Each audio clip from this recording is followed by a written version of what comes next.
On now to talk transborder trade, which is essential for development of neighboring countries, but its growth depends on effective infrastructure like roads, rail and waterways. Now a 1.5-kilometer bridge on the border between Nigeria and Cameroon at Ekot Mfum in a Tung local government area of Cross River State is an example of such infrastructure. While inspecting the project, Minister of Works and Housing, Babatunde Fashola, says the newly constructed double-lane bridge will facilitate free trade between Nigeria and Cameroon. The construction of this bridge, which was funded by both countries, began in April 2017 and was completed in March 2021 at the cost of $35.5 million. How does that sound to you, Sam? Well, you need money to build infrastructures of this standard. I'm not an auditor, but who want to believe that the quoted sum was exactly what was spent. I don't want to go into the intricacies of whether it was bloated or undervalued and all that. I think the earlier figure in some newspapers. Yes, it was wrong. Some of them were putting $35 billion yes, and all that. Yes. I've had to return it to a million yes. instead of billion. Yes. That's what Nigeria makes from 3 times what Nigeria makes from selling crude oil in 3 years. I mean, that's what we make in 3 years. There's no one who will spend all that money on one bridge. It was 1.5 kilometer bridge. So clearly that was an error. It was an error. Right. Right. Right. But then I was going to say that Nigeria has interesting neighbors, and we must do everything, to live cordially with our neighbors, Cameroon, Niger, Benin, and the rest of them. We don't want to spend too much time going into our political history, but the fact of the matter is that we are so strategically placed, that as a country, in terms of our diplomacy, we must do all that we can to ensure that we are at peace with our neighbors who have had a colonial history, neatly, let me put it that way, slightly different from our own experience. So ordinarily, yes, it's good to build bridges like this. It will improve trade and all that, especially in this age of the African free trade, agreement. Yes, that has just been after yes, and all that. So it's important. I share the sentiment that infrastructures of this kind, would help us in growing our economy, not just that of Nigeria, but that of our neighbors. So, but then you want to see this kind of efforts replicated elsewhere, not just between Nigeria and its neighbors. We know of the story of the rails and others that have been built between Nigeria and Niger Republic. There will be this temptation to say, why don't you just spend this money and all that? But I do share the sentiment very strongly too, that we need to live, we need to have very cordial relationship with our neighbors, and whatever we can do to grow our trade. We have a very large economy. It's to our advantage. Cross River is known for its agricultural endowments and all that. So the question here is, how best can we tap from this relationship?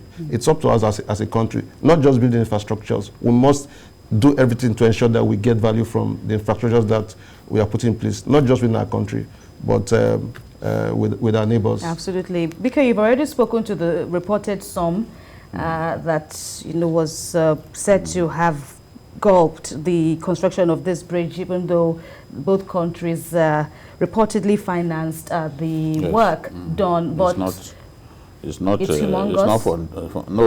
sum is not humongous. Is the erroneous figure that is humongous, because no one could have spent $35 billion dollars even among two countries. Yes, no, it's not possible. It's not possible.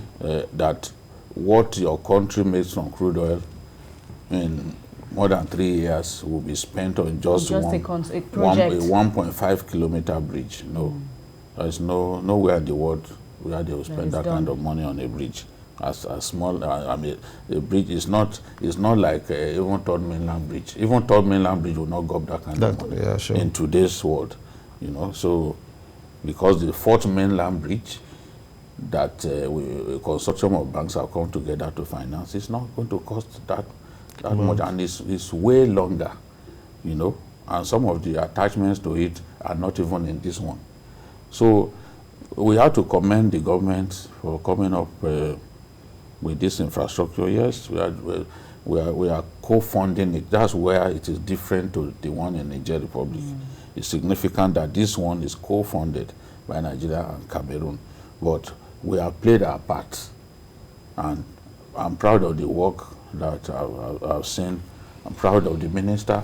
I've had people say, why don't they just let Fashola go and take over the Niger Delta ministry, because they want to see a lot of work.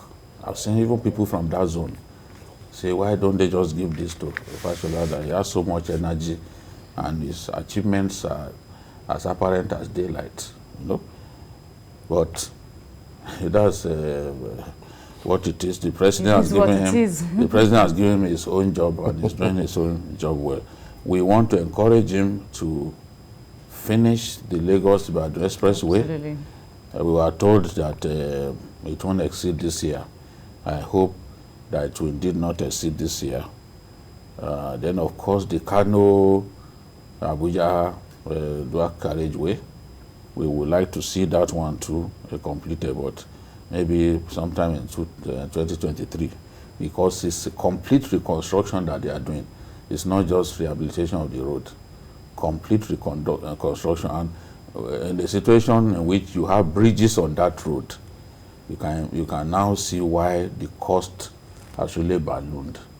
Because originally they were meant to simply revamp the road, but now it is reconstruction because they asked for extra lanes on both sides. So when you had extra lanes on a road that has bridges, there are serious implications. Absolutely. In terms of the cost and Absolutely. Even the re-engineering of the road. So we want to see more of such infrastructure, because though we are in difficult times and funds are scarce, but as I've suggested before, we need to do a lot more of PPPs. They will be funded by the private sector, private individuals, but in the fullness of time, they will be handed over to the Nigerian government after operating them, after the builders have operated them for some time. That way, the scarce resources that you can't find to award contracts and build roads of your own, the private sector will provide. And it's a win-win situation for us, because if we encourage it, we'll save money, and a lot of companies in Nigeria and outside of Nigeria will be interested in keying into this scheme. Let them come in, fix these roads, toll the roads, and after some time, they will hand those roads over to the Nigerian state. We can't find the money to freshen up decaying infrastructure in our country. Some of them roads that have been neglected for many years. You look at, as much as Fashola wants to do, much more than he's doing.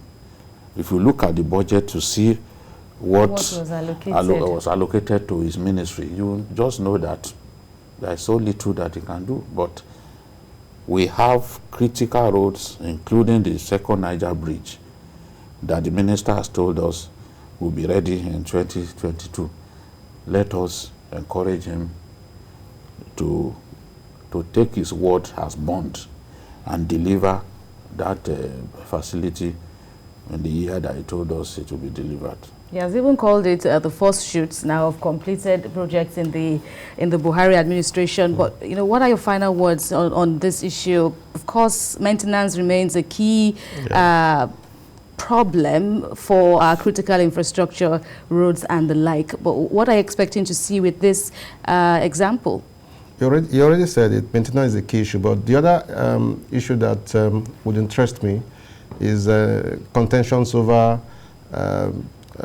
with loans, the international loans and how they are applied. And I think that in spite of what anyone would say about this administration, and I'm going to be very harsh critic of this administration, that's the truth, but I like the fact that in terms of accountability, we've been able to, tie the loans that we are picking from international sources, both, well, including local, to projects that, that Nigerians are visible and Nigerians can identify with. We can only encourage them to do that. Accountability is key. Transparency is key. When you deliver on those, key values, not many citizens would want to ask that your head should be sent to, to the guillotine. So I want to encourage the government to do more of that in terms of accounting for whatever loans we have reached out to get from developers. Whatever. It's important that we're able to account for these monies. It's important. Nigerians want to be able to identify with these infrastructures. All right.